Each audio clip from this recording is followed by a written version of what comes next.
दोस्तों, जब भी हम महीने की खरीदारी के लिए मार्केट या ग्रोसरी स्टोर जाते हैं तो लिस्ट में जैसे ही नाम आता है नमक का, वैसे ही बिना किसी सोच संदेह के हम फटाफट टाटा नमक के पैकेट को उठाते हैं और झोले या ट्रॉली में डाल लेते हैं। और फिर बाकी चीजों को खरीदने में घंटों दिमाग लगाते हैं कि इस बार चाय की पत्ती कौन सी लें, साबुन में महक किसकी अच्छी है, शैम्पू में कौन सा ज्यादा बेहतर होगा और टूथपेस्ट बाबा जी का लें या कोलगेट का।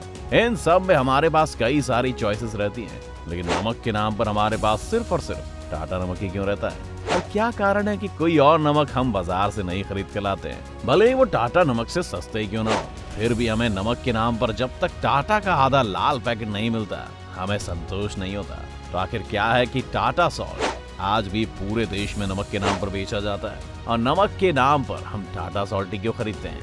आज के इस वीडियो में हम आपको उसी टाटा सॉल्ट के बारे में बताएंगे। दोस्तों, नमक हम सब के लिए बेहद जरूरी कंपाउंड है, क्योंकि एक बार को इंसान बिना शुगर के जिंदा रह सकता है, लेकिन नमक के बिना इंसानी स्वास्थ्य नहीं चलता, ये हम सबको पता है। लेकिन एक वक्त था जब भारत में गुलामी की मार चल रही थी और हम ऐसे कगार पर आ गए थे कि जो नमक हमारे देश में होता था उसे भी खाने के लिए हमें उसे अंग्रेजों से ही खरीदना पड़ता था, क्योंकि उस समय ये एक बड़ी बात होती थी। उसी समय देश में गांधी जी ने इस बात के विरोध में अपने साबरमती आश्रम से गुजरात के तटीय क्षेत्र दांडी तक एक पैदल मार्च निकाला था, जो कि करीब 24 दिनों तक चला था। और 6 अप्रैल 1930 को जब गांधी जी और उनके समर्थक इस मार्च के साथ दांडी पहुंचे, तो उन लोगों ने अंग्रेजों के एकाधिकार के विरोध में अपने हाथों से नमक बनाया। आप इस बात से समझ सकते हैं कि हमारे देश में नमक का इतिहास कितना रोचक रहा है। खैर, आजादी के बाद भी देश में उसी तरह नमक बनता रहा।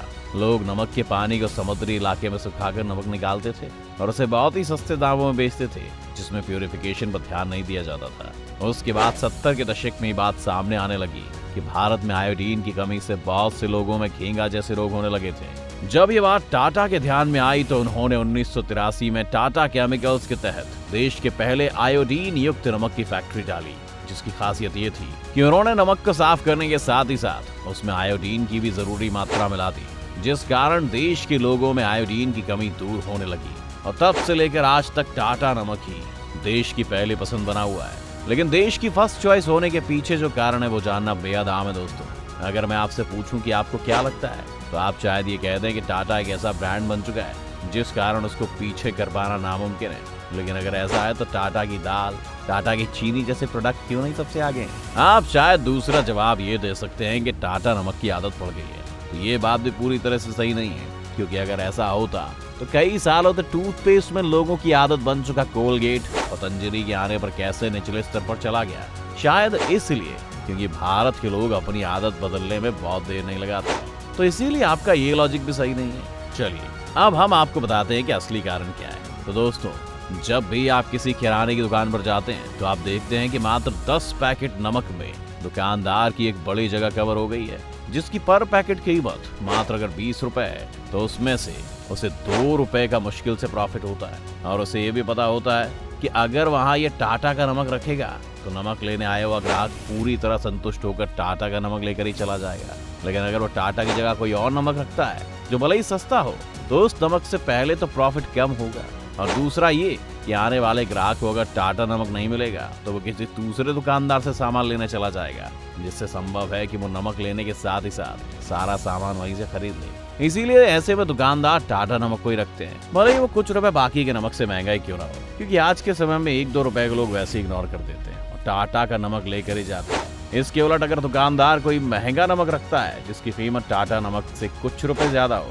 तो ग्राहक ये कहकर वो नमक नहीं लेते कि हम महंगा नमक क्यों लें जब हमें सस्ते में टाटा नमक मिल रहा है। तो इस तरह से देखें तो टाटा ने ऐसे एनवायरनमेंट क्रिएट कर दिया है जिसमें चित्त भी उसकी और पट भी। इसके अलावा जो दूसरा लॉजिक इस टाटा नमक से जुड़ता है वो ये है कि हर इंसान के पास उसके महीने के खर्च की एक लिमिट होती है, जिसमें वो कई चीजों को जरूरत के हिसाब से अपने खर्च में जोड़ता है और कुछ चीजों को निकाल भी देता है। लेकिन टाटा नमक की कीमत उस खर्च में इतनी मिनिमम आती है कि वो उस नमक को अपनी लिस्ट से हटा ही नहीं पाता है। ये तो हो गए वो साइकोलॉजिकल कारण जिस वजह से टाटा का नमक ही देश का नमक बना हुआ है। इसके अलावा टाटा की मार्केटिंग भी कुछ ऐसी ही रही है कि वो हर बार ये साबित करता है कि वो देश के लिए कितना जिम्मेदार है।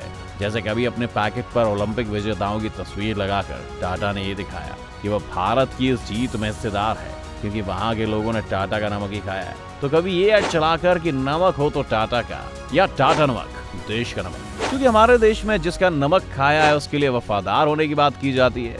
इसीलिए भी इस तरह की इमोशनल ऐड की मदद से टाटा ने अपनी क्वालिटी को ज्यादा एडवर्टाइज करने की जगह खुद ही ये दिखाते रहे कि हम हैं देश के नमक। क्योंकि दोस्तों, नमक में क्या ही क्वालिटी हो सकती है।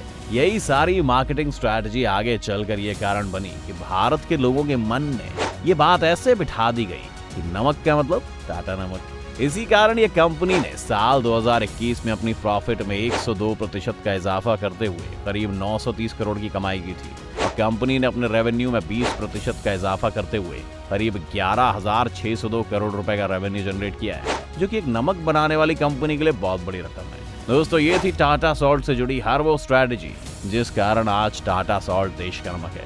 आपको क्या लगता है कि कौन कौन से ऐसे कारण हो सकते हैं? हमें कमेंट करके जरूर बताएं। साथ ही वीडियो को लाइक और शेयर जरूर करें और चैनल को सब्सक्राइब जरूर कर लें।